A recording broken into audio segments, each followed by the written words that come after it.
Выставка идет по нескольким разделам. Это, например, продукты питания, строительство, такая рубрика, как и очень она актуальна, это ручная работа, handmade. Сейчас многие делают что-то своими руками, и это хобби потом монетизируется в какой-то небольшой бизнес. В рамках выставки пройдут образовательные бизнес-сессии, которые можно посетить абсолютно бесплатно.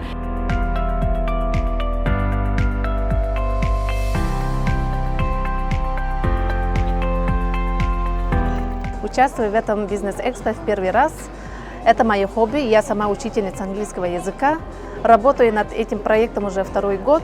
По рождению моего ребенка Эрсана искала себе увлечение и остановилась на этом, так как это бесшумно, не энергозатратно.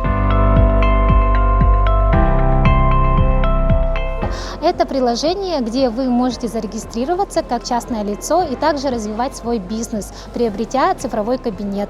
Там есть несколько уникальных инструментов, которые помогут вам в продвижении вашего бизнеса, такие как конструктор документа, платежная система, и скоро будет анонсирован еще уникальный продукт мини-торги. Впервые участвую. Очень хорошая выставка. Люди приходят, сами трогают, сами смотрят, и вот некоторые покупают даже. Очень приятно. Я купила ремень ручной работы, чистая кожа, в подарок приобрела.